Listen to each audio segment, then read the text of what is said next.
Ben, habituellement, c'est ce qu'on a fait là pour la compagnie. On a un terrain compagnie. Donc, généralement, on va à Montmelon, on va à Mailly-le-Camp, on va voilà, dans les camps de Champagne. On s'entraîne pendant 2 ou 3 semaines, juste la compagnie.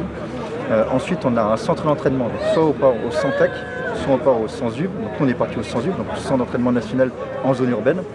On a été évalué pendant 3 semaines là-bas. C'était pendant l'hiver, donc nous, ça nous arrange bien. Ça permet d'aguerrer les soldats déjà dès le début. On a fait 3 semaines, c'était très bien passé. On a eu de très bons résultats.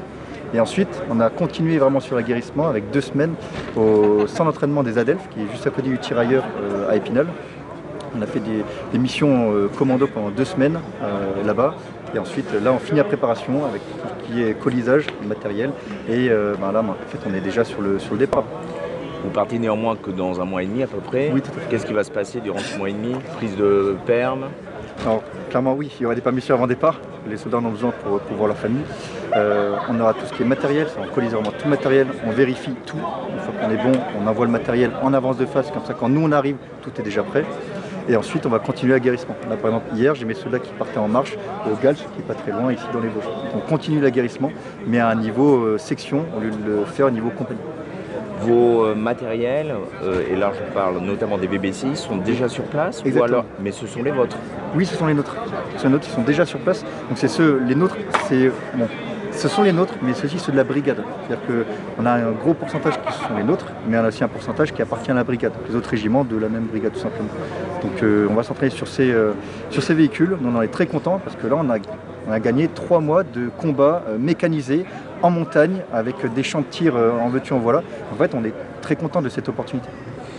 Qu'est-ce qui va se passer durant ces à peu près 4 mois de mission en Roumanie et en aparté? Est-ce que c'est la première fois que vous participez à la mission Aigle? Alors moi, ce sera la première fois, oui, effectivement. Donc on part là-bas pour s'entraîner, mais aussi pour dissuader. C'est notre pression principale, c'est renforcer le dispositif dissuasif de l'OTAN, de l'Alliance, sur le front Est. En général, on a parlé juste avant. Et effectivement, on va faire du tir, on va faire du combat mécanisé, on va faire du travail SCR, donc secours au combat niveau 1.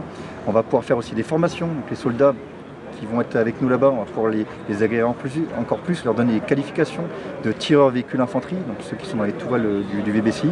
On va pouvoir continuer la formation, continuer l'entraînement, et bien sûr bien montrer qu'on est présent et qu'il ne faut pas venir nous embêter.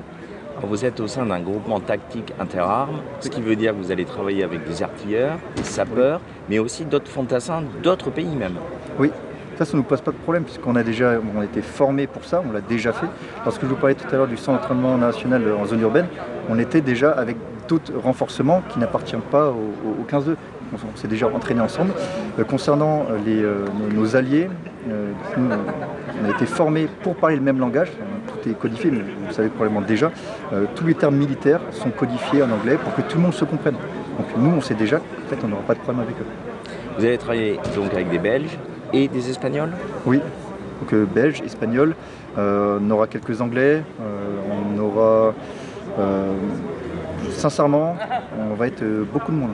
Je pense plus de 10 nationalités à travailler tous ensemble, à des proportions différentes. Les Allemands aussi. Le GTIA, c'est à peu près 1 millier de soldats, d'après ce que dit le général, c'est ça? Alors, sur la mission Aigle, oui, effectivement, on est 1000 soldats, mais nous, donc, au camp de Shinku, on sera à peu près 400-500. Vraiment, là, c'est vraiment sur toute la Roumanie, on est effectivement 1000, la mission Aigle dans sa globalité. Maintenant, où le GTIA va partir, là, spécifiquement, on sera à 400 à 500. C'est 300 Diables Rouges, plus ou moins, c'est bien ça? Et le reste, c'est les autres régiments? On a 200, effectivement, avec CCL, on doit presque toucher les 300, effectivement. Et le reste, ce sont les régiments de la brigade, c'est bien ça? Oui, c'est ça. Okay. Comment interpeller sur ce danger potentiel à l'est de l'Europe? Est-ce qu'ils suivent les actualités ou est-ce que vous êtes là derrière, vous les cadres de la compagnie, à leur expliquer ce qui se passe, quoi? Non, ils suivent les actualités eux-mêmes, c'est les premiers concernés. Nous, on a beaucoup d'instructions de renseignement sur les matériels des autres nations, que ce soit les Russes, les Ukrainiens, etc. Donc ils sont déjà concernés, et ils aiment ça. Donc s'ils sont alarmés, c'est pas pour rien. Donc ils se tiennent eux-mêmes au courant des actualités. En revanche, quand il y a vraiment des choses importantes, le discours du président, le discours d'un de nos généraux, là, nous, on repasse derrière en disant « Est-ce que vous avez bien compris ce qu'a dit le général? Est-ce que vous avez bien compris ce qu'a dit le président ?» Et là, on leur réexplique avec des mots simples, de façon à ce qu'ils comprennent bien ce qui va se passer ou ce qui peut se passer. Donc là, je vous assure que les soldats qui sont là et qui vont partir avec nous sur la mission Aigle, ils savent ce qui peut se passer et ils sont déjà prêts pour ce qui pourrait se passer.